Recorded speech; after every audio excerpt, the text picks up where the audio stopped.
Dig a hole in the woods and bury that woman's ID cards in it.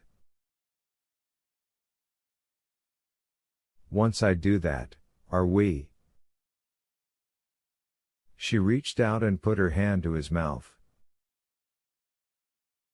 She strove to make herself sound stern. Hush. No more.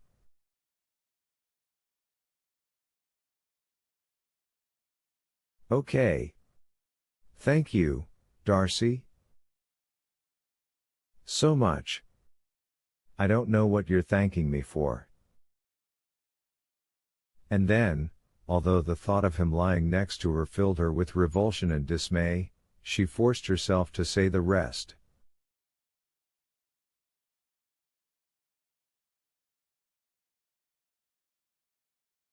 Now get undressed and come to bed. We both need to get some sleep.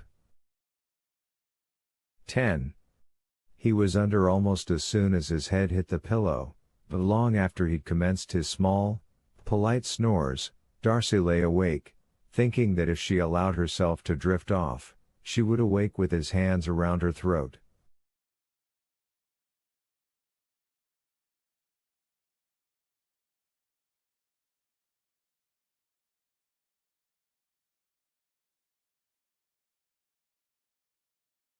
She was in bed with a madman, after all. If he added her, his score would be an even dozen. But he meant it, she thought. This was right around the time that the sky began to lighten in the east.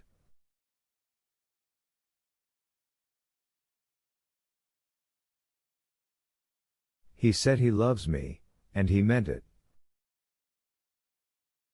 And when I said I'd keep his secret, because that's what it comes down to, keeping his secret, he believed me.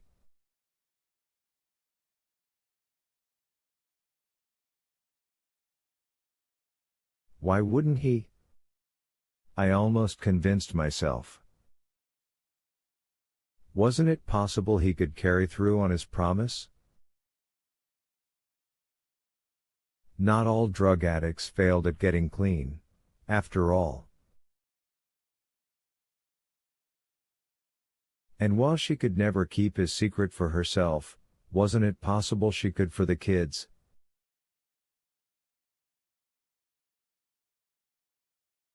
I can't.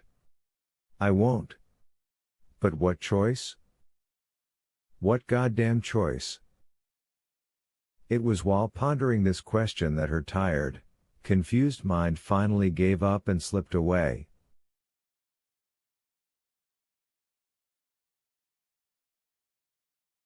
She dreamed of going into the dining room and finding a woman bound with chains to the long Ethan Allen table there.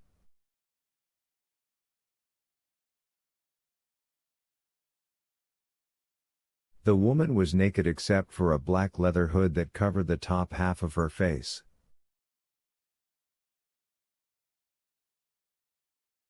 I don't know that woman is a stranger to me, she thought in her dream, and then from beneath the hood Petra said, Mama, is that you?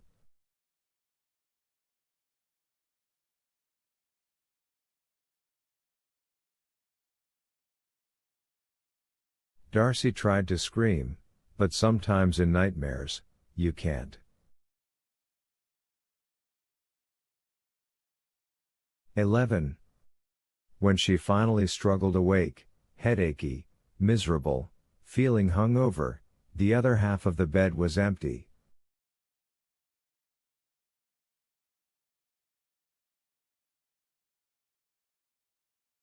Bob had turned his clock back around, and she saw it was 10:15.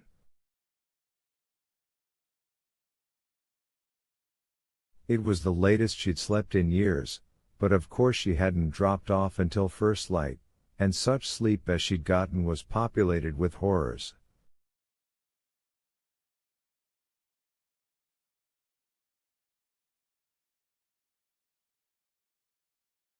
She used the toilet, dragged her housecoat off the hook on the back of the bathroom door, then brushed her teeth. Her mouth tasted foul.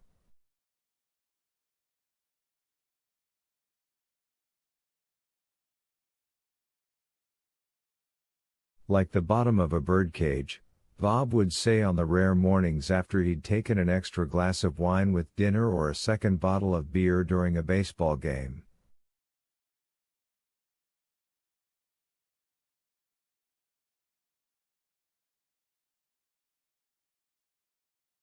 She spat, began to put her brush back in the tooth glass, then paused, looking at her reflection.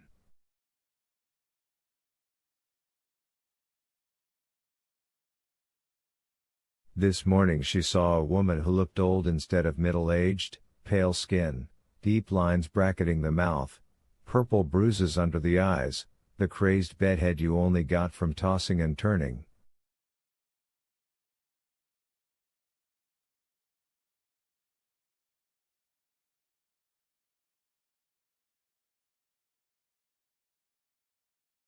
But all this was only of passing interest to her.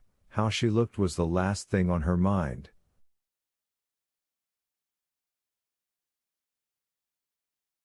She peered over her reflection's shoulder and through the open bathroom door into their bedroom.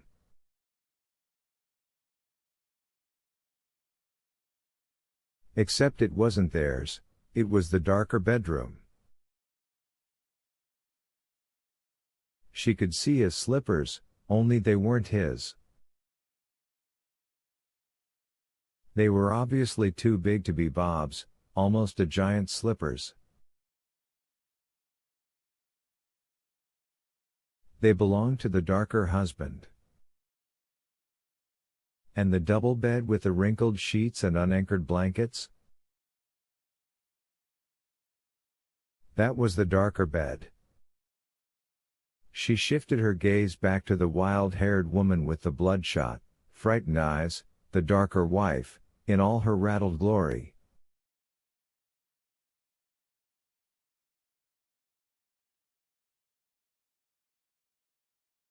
Her first name was Darcy, but her last name wasn't Anderson.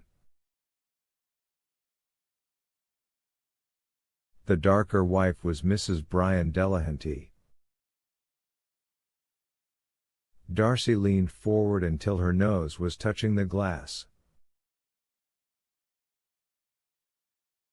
She held her breath and cupped her hands to the sides of her face just as she had when she was a girl dressed in grass-stained shorts and falling down white socks.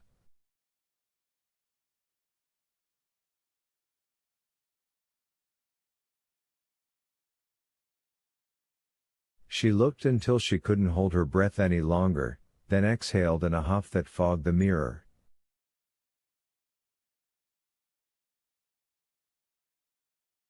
She wiped it clean with a towel, and then went downstairs to face her first day as the monster's wife.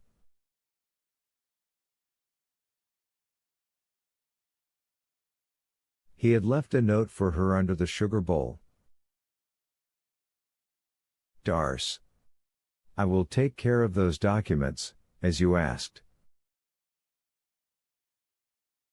I love you, honey. Bob.